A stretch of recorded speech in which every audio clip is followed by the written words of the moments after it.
Atos dos Apóstolos, capítulo 2, verso 16. Atos dos Apóstolos, capítulo 2, verso 16. Mas o que ocorre, diz o apóstolo Pedro, no dia de Pentecostes, explicando aquele derramar do Espírito, mas o que ocorre é o que foi dito por intermédio do profeta Joel.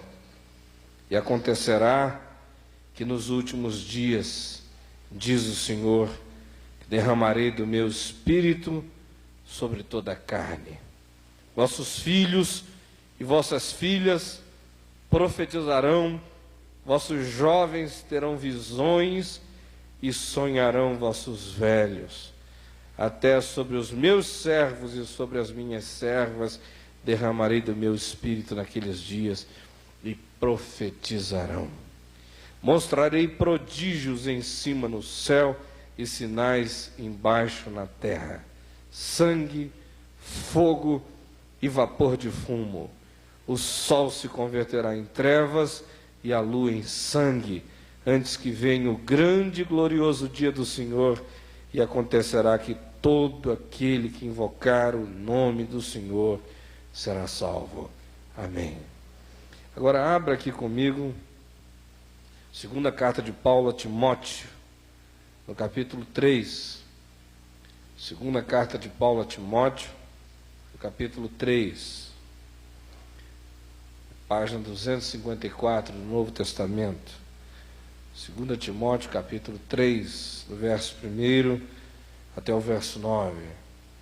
Sabe, porém, isto: nos últimos dias sobrevirão tempos difíceis, pois os homens serão egoístas, avarentos, jactanciosos, arrogantes, blasfemadores, desobedientes aos pais, ingratos, irreverentes, desafeiçoados, implacáveis, caluniadores, sem domínio de si, cruéis, inimigos do bem, traidores, atrevidos, enfatuados, antes amigos dos prazeres que amigos de Deus, tendo forma de piedade, negando-lhe, entretanto, o poder.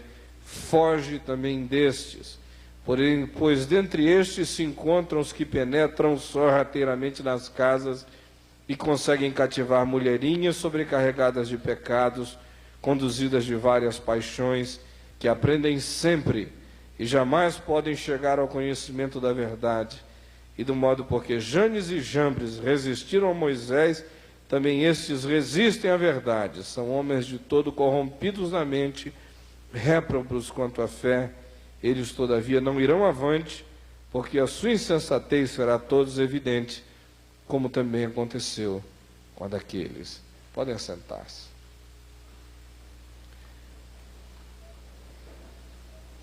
Talvez você esteja se perguntando o que esses dois textos têm a ver um com o outro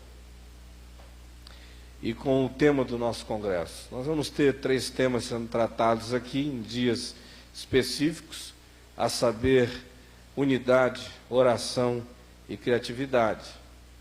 Da minha parte, cada uma dessas noites, eu vou estar querendo falar sobre um tema um pouco mais global, falar sobre o que está acontecendo nesse momento na Igreja Evangélica no Brasil, sobre as coisas interessantíssimas e fantásticas de um lado, sobre coisas extremamente preocupantes de um outro, e o que na graça, na luz do Espírito do Senhor Jesus, o povo de Deus pode fazer para ver as coisas caminharem no rumo que elas podem tomar neste país, para o bem da igreja e para a salvação desta pátria.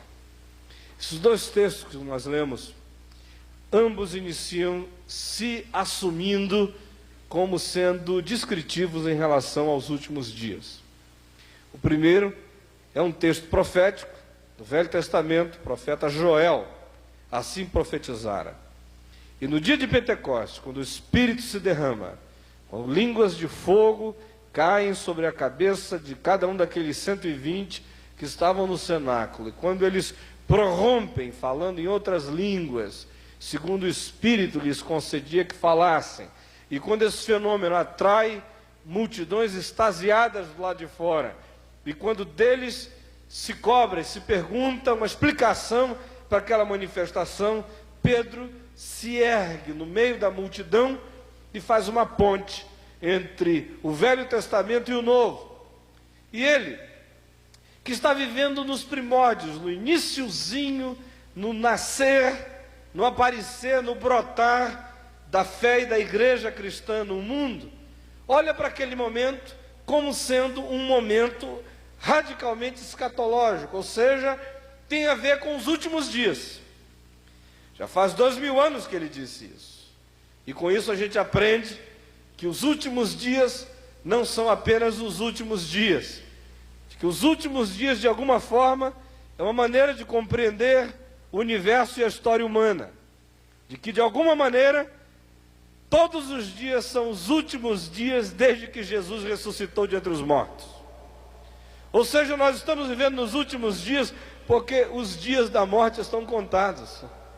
Desde que aquela tumba ficou vazia, Jesus ressuscitou de entre os mortos, o universo inteiro entrou numa contagem regressiva e que vai terminar com a consumação de todas as coisas no mundo visível e invisível. E o apóstolo Pedro parece que, compreendendo o início dessa contagem regressiva, que só Deus sabe quando ela vai acabar, diz: o que nós estamos vendo aqui é o que fora profetizado por Joel, que dissera que nos últimos dias haveria um derramar incontrolável do Espírito Santo sobre toda a carne. Algo que acontece sobre homens e mulheres, sobre jovens e velhos, sobre escravos e livres, sobre ricos e pobres, que não obedece distinções econômicas, sociais, raciais ou sexuais ou etárias. Um derramar que cruza fronteiras de todo tipo. Vai ser um embrenhar do Espírito Santo em todos os segmentos da sociedade.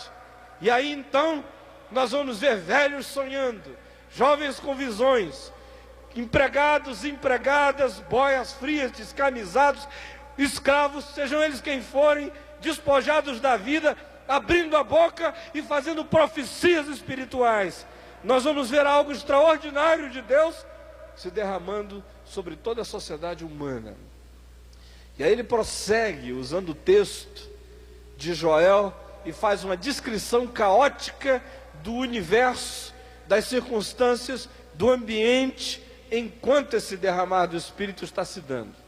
E ele diz: olha, o céu vai apresentar seus sinais, porque o sol vai ficar escuro, a lua como sangue, na terra o que se vai ver é desordem, porque vê-se há sangue, fogo, vapor, há um caos, mas no meio dessa desestruturação radical há um derramar de salvação, pois todo aquele que invocar o nome do Senhor será salvo. Eu não tenho dúvida de que cada um desses sinais aqui podem até um dia ter a sua consumação, a sua expressão literal, mas para Pedro, parece que nos dias dele, o texto inteiro já tinha se cumprido, sem que o sol literalmente tivesse escurecido, sem que a lua literalmente tivesse se transformado em sangue, sem que alguma coisa absolutamente cataclísmica tivesse acontecido em volta, sem que uma catástrofe radical. Ele já via o cumprimento total daquela profecia, e ele entendia que de fato o que se estava dizendo ali é que nesse tempo do grande derramar do Espírito estaria havendo uma subversão radical da ordem das coisas. Aquilo que devia dar luz está gerando trevas, o que devia falar de sossego à noite está pintado de sangue, de violência. A terra, que ao invés de dar frutos, gera fumaça, desordem. Ele descreve uma perversão de valores e de finalidades no mundo em volta, mas diz que apesar disso, o Espírito estaria se derramando. Agora, o que isso tem a ver com o outro texto que nós lemos? O outro texto, 2 Timóteo 3, inicia também chamando e fazendo uma advertência sobre os últimos dias. E aí já o apóstolo Paulo que diz, olha, saibam disso, nos últimos dias vai haver uma perversão da natureza humana. Os homens vão ser implacáveis, isso, e descreve aquela cena catastrófica. Interessante é que o texto de 2 Timóteo não é um texto secular, não faz uma descrição da sociedade do lado de fora, não está descrevendo como é que a humanidade estaria, porque daquele jeito a humanidade tem estado desde sempre. O que chama a atenção naquele texto é o fato de que a descrição é eclesiástica. Se está falando de obreiros, de líderes, de gente de dentro da fé da igreja. E de repente ele diz, ó, nos últimos dias vai haver uma perversão interna. Você vai ver pessoas que deviam ser generosas se tornando implacáveis. Gente que devia ser cheia de afeição se tornando desafeiçoada. Gente que devia ser absolutamente aberta para dar se tornando avarenta. Gente que devia estar mostrando virtudes vai estar mostrando radicais desvirtudes. Também nos últimos dias. Agora, o que isso tem a ver com a gente aqui? Olha aqui para mim. Olhando em volta, o que está acontecendo no Brasil hoje, na igreja, para mim, esses dois polos estão cada vez mais caracterizados. De um lado, você vê um derramar extraordinário do Espírito Santo. Gente sendo salva para todo lado. Outro dia, na Austrália, algumas pessoas me perguntaram o seguinte, escuta, como é que é viver no meio de um avivamento? Eu falei, olha, é viver sem perceber exatamente que aquilo que está acontecendo é avivamento. Porque a gente lê nos livros e a gente pensa que avivamentos são marcados por dias diferentes, onde os curiós cantam diferente. E os roxinóis também. Onde a gente pensa que a brisa sopra melodicamente. Alguma coisa assim. Mas não muda nada. A gente fica pensando às vezes que as pessoas vão andando na rua e começam a ouvir vozes de anjos de todas as esquinas. E eu não tenho dúvida, eu disse a eles, que o que nós estamos vendo acontecer no Brasil hoje é um avivamento dos mais incríveis que já houve na história da fé. Agora, o que você descobre no meio de um avivamento, primeiro é que o povo não sabe o que está acontecendo. E eu dou até graças a Deus que o povo não saiba, porque no dia que souberem, pode ser que a gente perca isso tudo. Eu fico feliz quando eu vejo o povo sofrendo, dizendo, Senhor, nós somos uns desgraçados, manda um avivamento. Eu digo, eles não sabem o que os irmãozinhos em países do mundo estão passando hoje, batalhando, pregando anos a fio, sem ver uma única pessoa se converter. E aqui conversão está acontecendo a rodo para todo lado. Agora, de um outro lado, eu também vejo as esquisitices mais estranhas acontecendo no meio desse povo. Eu também vejo essa perversão, esse outro lado. Se de uma certa maneira você vê um derramar extraordinário do Espírito e gente se convertendo, de um outro lado, você também vê esse fluxo inteiro ser enfrentado ou de alguma maneira usado por pessoas que tentam fazer disso algo que acontece para o próprio benefício pessoal delas, de maneira que esse momento estranho de intensidade do Espírito Santo se derramando tem sempre essas duas manifestações. Você vê velhos sonhando, jovens tendo visões, pobres profetizando, homens, mulheres, gente sendo salva, e de um outro lado você vê gente torta, pervertida, no meio do processo todo. O que eu acho hoje absolutamente extraordinário é ver aquilo que o Espírito está fazendo, não apenas entre os pobres, que foi aonde tudo isso começou, mas perceber que ele começa a penetrar hoje em camadas da sociedade que estavam absolutamente encrostadas para o Evangelho, fechadas e acirradas. Nos últimos 6 meses, minha esposa e eu temos contemplado situações absolutamente cheias de perplexidade, quando pessoas que nós não podíamos nem imaginar que se abririam para o Evangelho caem de maduras assim diante da palavra. E você vai vendo que há algo no ar, há uma propensão, há uma inclinação, há uma fragilização, há todo um processo de preparação anterior à própria palavra chegar na alma das pessoas. Mas de um outro lado, você vê perversões e deformidades. Preocupado com isso, se isso era apenas uma coisa que estava acontecendo na nossa situação, eu comecei a ler algumas das histórias dos avivamentos anteriores. E vi que basicamente em todos os avivamentos a mesma coisa aconteceu. Você começa no livro de Atos dos Apóstolos, você vê que esse derramar do Espírito é marcado também de juízo. De Ananias e Safira, que no meio dessa alegria toda se pervertem por causa do dinheiro. Se você sai da Bíblia e você vai acompanhando o que aconteceu na Europa e nos Estados Unidos em momentos de grande avivamento, você vê que essa luta está presente, sempre.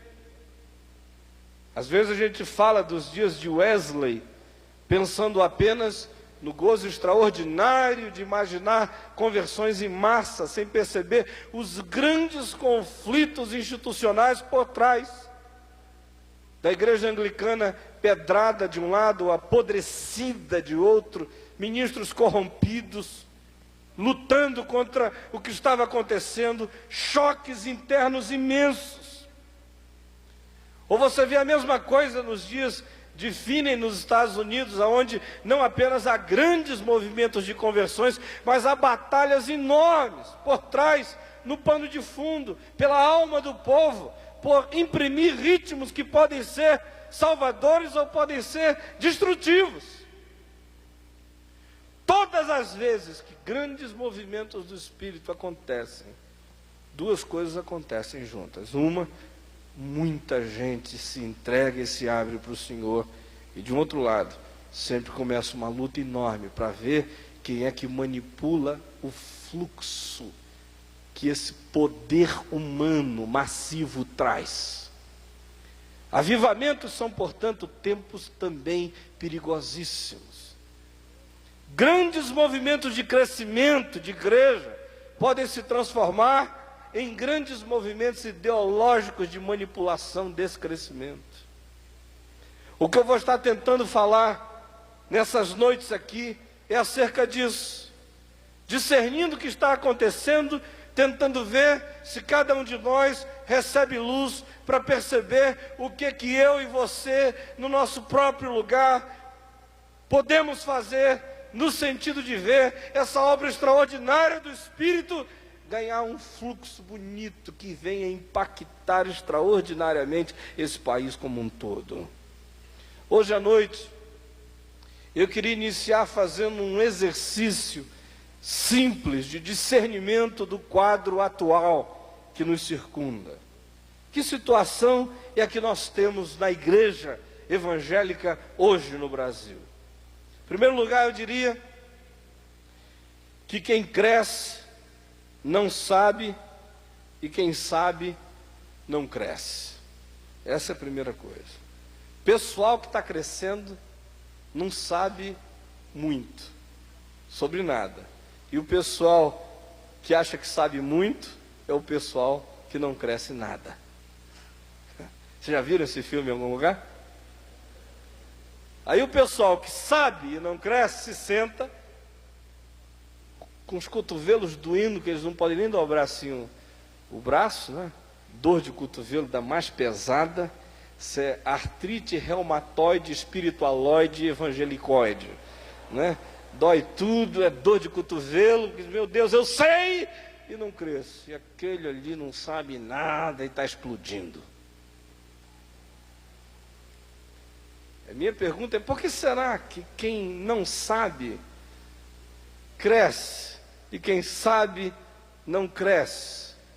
O que há por trás da ignorância dele que não o impede de fazer crescer? E o que há por trás da ciência deste que o impede radicalmente de crescer? São perguntas que nós vamos estar tentando responder esses dias.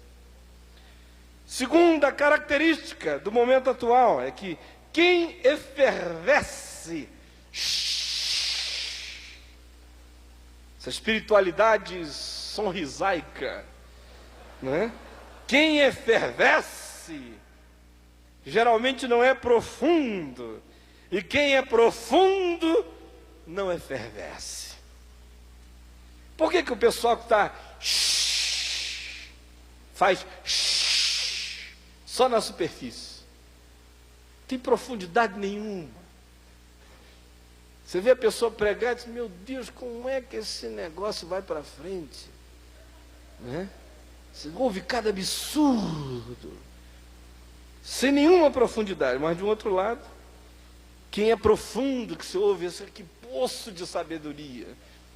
Tem 3 ouvindo a ele lá. O que está de errado? O que há de errado com isso aí? Será que é um karma? Ou será que não há nenhum mal inerente nisso, há apenas uma perversão nos meios? O que será que está havendo? Eu, a cada dia, ouço mais histórias assim, engraçadíssimas, de gente que vai aos trancos e barrancos fazendo a coisa andar, né? Aquele evangelista que pregava sobre o homem ostra, e ele tinha a mesma mensagem, ele viajava o país todo pregando sobre o homem ostra. E aí ele lia lá um texto, porque o homem ostra terminava assim, dizia, amigos, o homem ostra é esse homem fechado, ensimesmado, amarrado, homem ostra aprisionado, e ele vai, mas Jesus veio para abrir a ostra, sai homem ostra e vem, e aí chamava, vinha aquela multidão à frente, pregou o ano inteiro essa mensagem com resultados extraordinários, até que um dia alguém resolveu checar o texto dele, e o texto não tinha nada disso escrito. O texto dizia, porque o homem austero, e aí falava, mas como ele não sabia ler, ele lia homem ostra.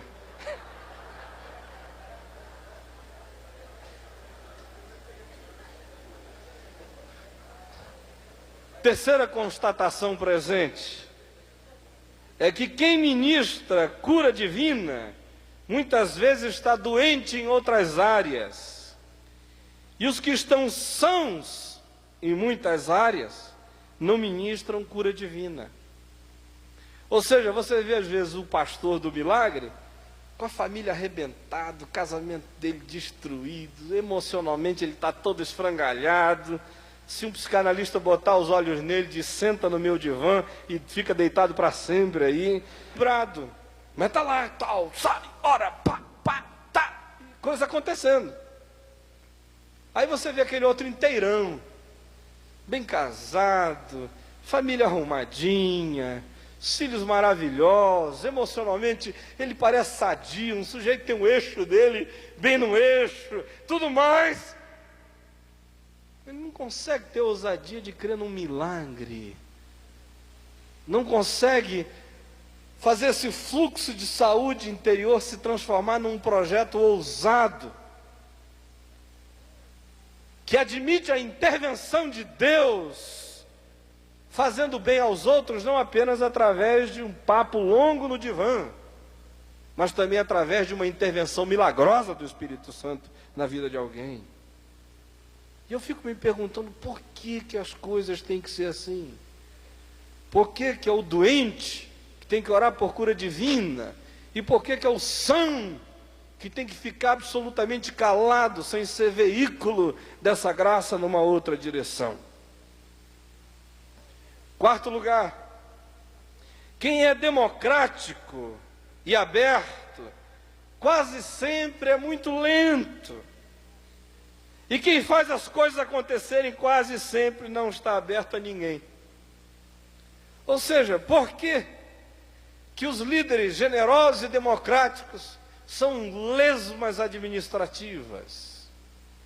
E por que aqueles que estão fazendo as coisas acontecerem são sempre os autoritários, tiranos, que saem arrebentando tudo que está pela frente? Será que eficácia só é possível associada à tirania? Ou será que a nossa visão de democracia, de liderança, é que não caiu num democracismo paralisante que não leva a coisa alguma? São algumas perguntas que eu gostaria de tentar responder durante esses dias aqui. Ou mais, quem é idôneo na administração financeira, geralmente não pede dinheiro.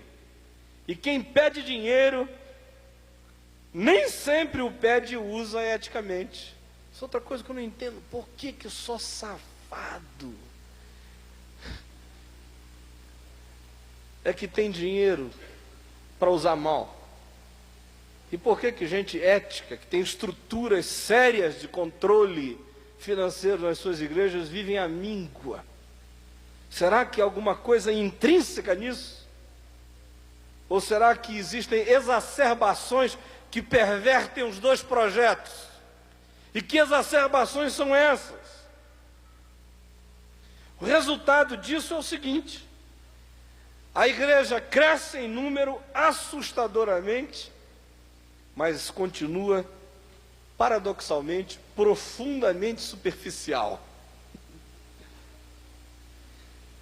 Segundo resultado, a igreja cresce com poder, e ninguém pode negar. Há poder. Os demônios que o digam. A pomba-gira, o Exu Caveiro, o tranca-rua. O poder sendo liberado. Poder extraordinário. Mas de um outro lado, ela está doente nas emoções, na mente, na família. Tem muito profeta doido, né? E tem muita família arrebentada. O que a gente pode fazer para ficar com esse poder sem perder a saúde? O que a gente pode fazer para incorporar saúde a toda essa manifestação de poder? Ou quais são as manifestações desse poder que estão pervertidas e, portanto, prejudicando outras áreas da nossa própria vida? E o que a gente pode fazer para ver essa manifestação de poder se integrar com um projeto holístico de saúde total para a vida de cada um de nós? E mais ainda, a igreja cresce incontrolavelmente dinâmica na expansão. Essa igreja é incontrolavelmente dinâmica na expansão, mas é quase que totalmente desordenada na estratégia. Então você vê, por exemplo, no Rio de Janeiro, onde essas coisas estão muito mais mapeadas do que em qualquer outro lugar do Brasil, por causa dos censos que têm sido feitos pelo ISER, você vê bolsões da cidade tomados pelos evangélicos. Só um parêntese aqui. Há uma pesquisa que vai terminar no fim do ano, mas os resultados parciais saem agora no fim de setembro, pago pela Universidade da Flórida, aplicado pelo ISER, debaixo da bandeira da Associação Evangélica Brasileira, no Rio de Janeiro, que já mostra que há regiões inteiras da cidade com quase 45% de população evangélica. Pouquinho mais, faz maioria. Agora, de um outro lado, você vê bolsões vazios. Até um amigo meu, interpretando essa pesquisa, disse: parece crescimento de ameba. Onde tem uma, tem muitas. Mas falta essa visão estratégica de dizer aonde é que não tem nada. E aonde é que a gente vai chegar para plantar alguma coisa, para ir ocupando espaços nesses vazios, nessas clareiras. Então é uma dinâmica expansionista extraordinária, mas do ponto de vista estratégico, profundamente cega em alguns aspectos. E mais ainda, gente, a igreja alcança os que só querem provar o poder. Esses ela alcança bem. Pessoal que está ali lutando com um encosto, não é? Está encostado mesmo. Então, encosto. Aí chega alguém em nome do Senhor Jesus e diz: sai! Saiu. Esse pessoal está sendo alcançado facilmente. É o pessoal que quer provar o poder. Mas a igreja fracassa junto àqueles que, além de provar o poder, querem conhecer a verdade. Porque ela está extremamente bem mobilizada para esse conflito, para essa briga de rua evangelística. Mas ela está extremamente despreparada quando se trata de qualquer conversa que seja um pouquinho mais inteligente. Aí é por isso que os espíritas kardecistas estão ganhando essa classe A e a B, formadores de opinião que querem não só provar poder, querem conhecer a verdade.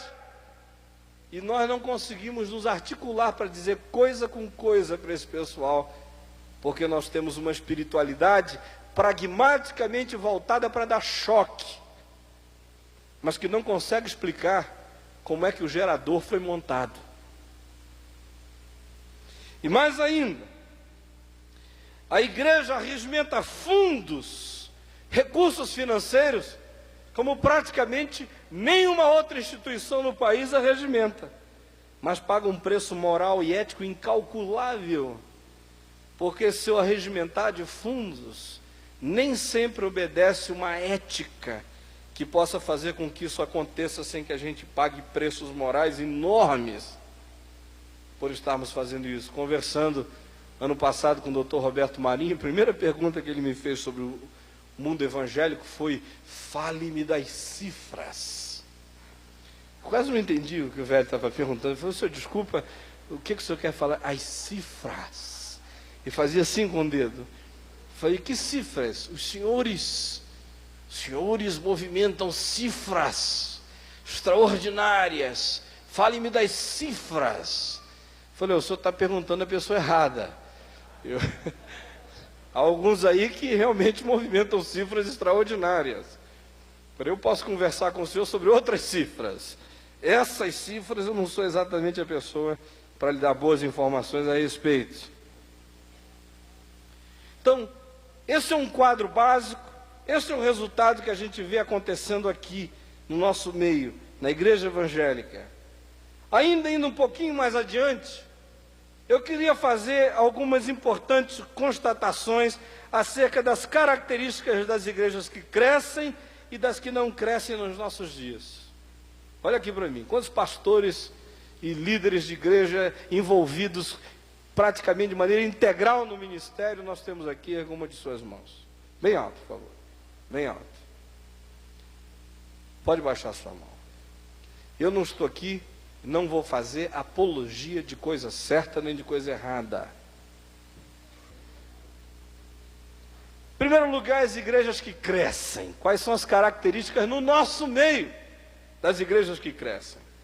Em primeiro lugar, elas têm, quase todas elas, teologia pentecostal ou carismática.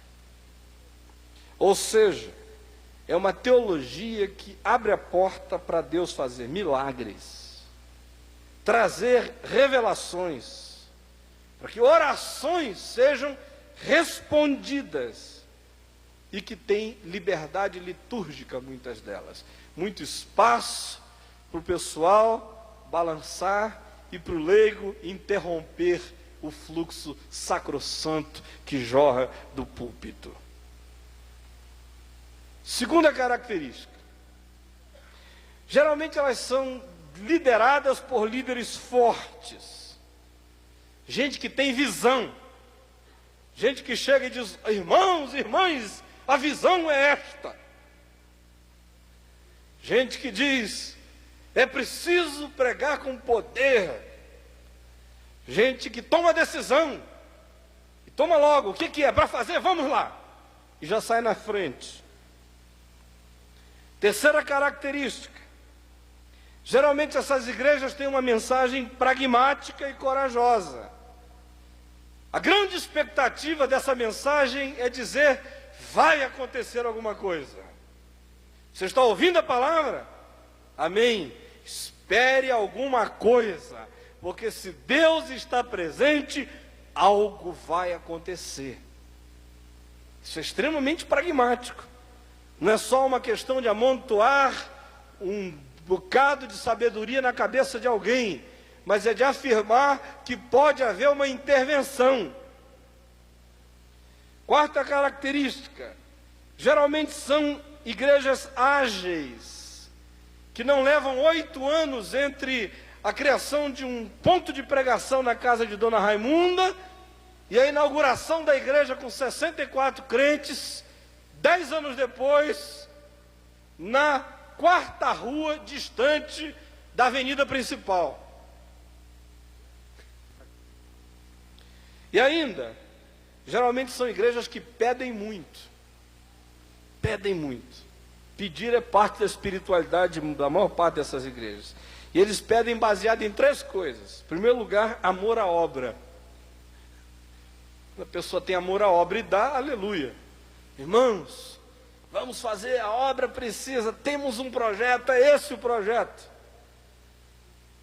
Se isso não funciona, tem um segundo apelo. A bênção.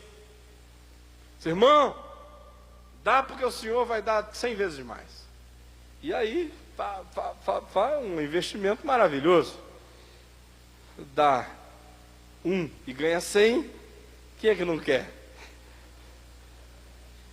Se isso não der certo, tem mais um apelo. A maldição.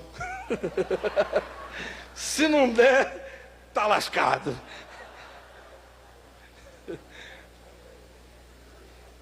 Quinta ou sexta característica desses grupos: eles se comunicam bastante.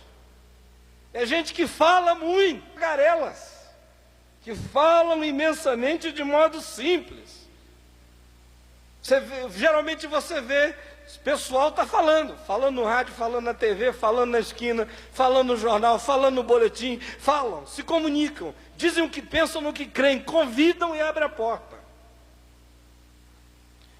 Sétimo lugar, as formas de governo desses grupos geralmente são pouco formais. Por isso, as decisões são facilitadas, não tem aquelas 1000 instâncias superiores. As instâncias são todas imediatas, é contatos imediatos o tempo todo, dos graus mais próximos. E mais ainda, há um grande nível de mobilização e de organização, ou seja, são comunidades que estão todas preparadas do ponto de vista comunitário para organizar coisas e fazer barulho. Em nono lugar, são comunidades espiritualmente agressivas, ou seja, elas interpretam o mundo espiritual como um lugar de luta, não é uma ilha perdida, aonde a gente senta para gozar espiritualmente a Deus e os seus anjos para sempre. Eles creem que isso vai acontecer um dia, mas que aqui a luta é renhida, e não é contra a carne nem contra o espírito, tem conflito, e há uma certa suspeição. Quer dizer, hoje quando em alguns grupos você vê alguma pessoa virando o olho, alguns dizem assim, dá um pliquitinho que passa. Agora, esse pessoal virou o olho e eles já ficam perguntando assim, escuta, será que tem bicho nisso? Alguns exageram, às vezes o indivíduo está virando o olho, está precisando de calmante mesmo. E eu, por natureza, prefiro tratar o demônio como gente, do que gente como demônio. Em outras palavras, enquanto eu não estou absolutamente certo que é demônio, eu não estou mandando sair, porque às vezes eu estou mandando sair um pedaço de uma humanidade que está precisando ser curada. Agora, o demônio sobrevive quando eu o trato como gente, mas tem muita gente que não sobrevive quando é tratada como demônio. Mas esse pessoal geralmente tem essa suspeição, que num certo sentido, ainda que em alguns casos exagerada e exacerbada, mas tem sua fundamentação na Bíblia. A nossa luta não é contra a carne nem contra o sangue, afinal de contas, quem disse isso foi o maior teólogo de todos os tempos, Paulo. E mais ainda,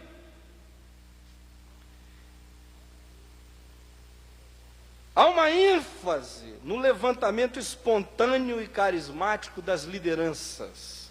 Ou seja, liderança não é feita, liderança brota. Essa é a crença. Liderança começa a surgir. Não é por eliminação, por perdas de vestibular. Não é porque esse menino fez 9 e não passou em nenhum que a gente manda para o seminário, pedindo a Deus que pelo menos nisso ele dê certo. E volte para viver a sua santa mediocridade no nosso meio, até envelhecer e se aposentar. Mais ainda, geralmente a arquitetura delas é secular. Nem sempre tem sino com badalo, com torre. Tem cara de supermercado, né? Armazém, shopping, casa. Tem caras seculares, tem menos cara de coisa religiosa. E geralmente também esse pessoal não está fundando igreja. Eles estão abrindo filiais. E que são filiais que mantêm alguma relação com as suas mães. O que garante uma determinada continuidade de visão para dentro desse trabalho, uma determinada homogeneidade, uniformidade de filosofia, escorrendo para dentro dessas filiais. Então, isso é uma constatação. Não estou aqui dizendo o que é certo, o que é errado, não estou dizendo nada disso, apenas enxergando um quadro. Certo? Está claro isso? Agora, há um outro quadro que eu enxergo também. É o das igrejas que não crescem. Bom, em primeiro lugar, essas igrejas têm uma ênfase na doutrina, enquanto construção teológica, mas com pouca aplicabilidade prática. Ou seja, uma doutrina que a gente acaba de ouvir diz assim, daí? O anjo não sei se tem asa. Aí vem o outro e diz, não, os anjos são ministros de Deus. Aí vem o outro e diz, não, o anjo pode aparecer, se materializar. Aí vem o outro, o anjo, ele talvez seja um produto da cosmologia grega, que influenciou profundamente no tempo da helenização judaica, no período da sinagoga. Mas aí a dona Maria sai dali, e o carro dela dá o prego, no meio da Avenida Brasil. E ela quer um anjo que acampe-se ao redor daqueles que temem ao Senhor e os livre. Então, mas isso não disseram a ela. Só pintaram quadros celestiais, mas não disseram que esses seres chegam aqui também. Vocês compreendem o que eu estou falando? São doutrinas maravilhosas. Deus é soberano, soberano, soberano. Conhece cada cabelinho teu da tua cabeça. Uma construção maravilhosa, a soberania de Deus. Mas as pessoas não dizem o que isso tem a ver com a tua possível falência, ou com a doença da tua mãe, ou o que isso tem a ver com um momento de perplexidade onde você não está entendendo nada. O que isso tem a ver com a possibilidade da conversão do seu pai absolutamente petrificado? O que isso tem a ver com oração respondida? Ninguém faz a ponte. Então se prega sobre a predestinação, que você estava escrito na agenda de Deus antes de haver agenda no universo. Já conhecia teu telefone, teu cheiro, tua fronha, tudo. Mas e daí?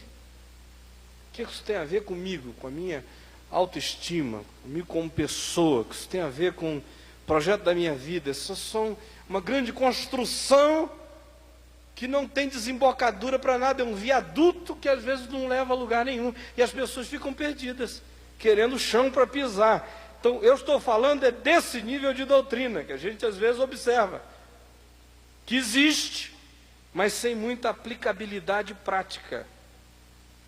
Outra ênfase é no poder que é absolutamente concentrado na instituição, ou seja, quem tem carisma é a instituição, não são as pessoas.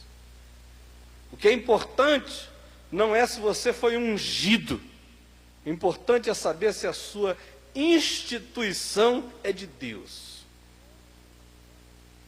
Então há uma ênfase enorme, a grande bandeira, a grande proteção, a grande manifestação da graça de Deus é a sobrevivência da sua instituição. Deve ser de Deus porque existe há 300 anos, ou há 250, ou há 532, ou seja lá quanto tempo for, deve ser de Deus. E está garantida a sobrevivência dela. Quem é ungido é a instituição. E é um culto ao poder concentrado na instituição. Terceira característica, não se dá ênfase em líderes fortes como referência, justamente porque o líder precisa ser uma pessoa absolutamente cultuadora da instituição, ele acaba, ou por formação, ou por natureza, se tornando uma pessoa razoavelmente fraca, para que ele caiba dentro dessa pirâmide, onde todos olham e cultuam o pico de tudo, que é o culto logotípico da instituição.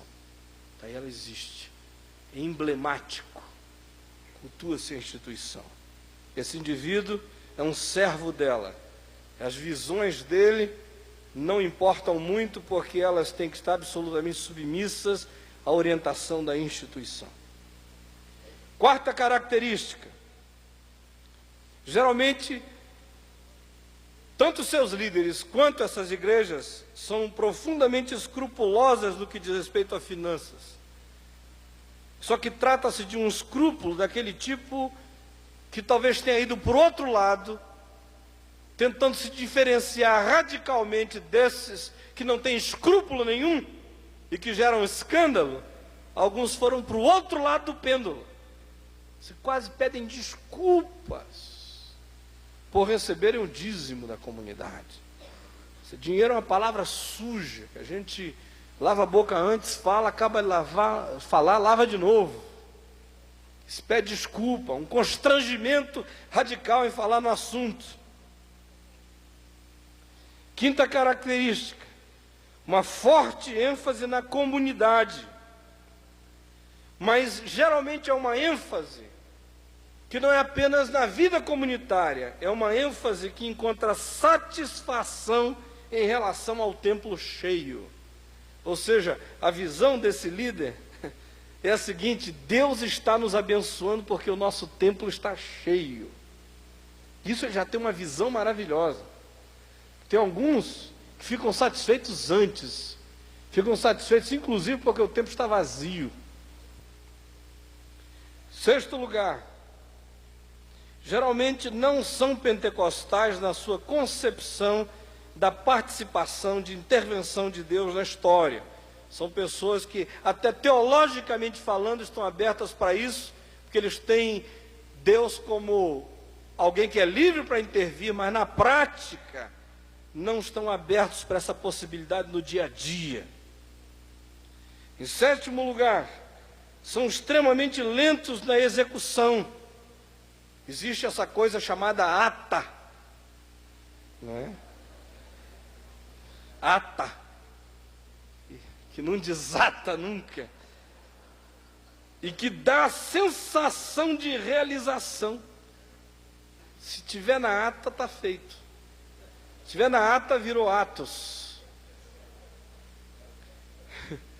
E às vezes eu encontro alguns irmãos e digo: mas rapaz, eu estou esperando aquela resposta. Senão, inclusive, já está até lavrado em ata. Ele me fala como se tivesse sido colocado na mão de um executivo para ser feito. Quando ele me diz que lavrou em ata, eu me apavoro. Eu digo: então acabou.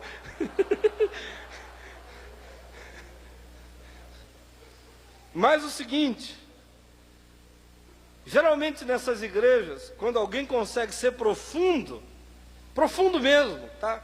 Trabalhando coisas profundas, quase que proporcionalmente à profundidade, há um estreitamento na expansão. É o outro lado da história. Ou mais, geralmente se comunicam pouco. São pessoas que têm como dizer, sabem dizer, mas se comunicam muito pouco. e ficam chocados com aqueles que não sabem como dizer e se comunicam à beça. Às vezes eu encontro pessoas assim, regurgitantes de alegria com o boletim da igreja. Só nós estamos agora aqui com esse veículo extraordinário de comunicação. Além dos 566 da comunidade, nós estamos mandando também para 380 outros pastores, que sabem o que nós estamos fazendo. Aleluia, irmão. Vivem também uma discreção que é absolutamente filha da timidez radical. Eles não são discretos, são quase que patologicamente discretos. É desse tipo que mesmo a declaração de Jesus, brilhe a vossa luz diante dos homens, para que vejam as vossas boas obras e glorifiquem ao vosso Pai que está nos céus, é uma declaração absolutamente megalomaníaca.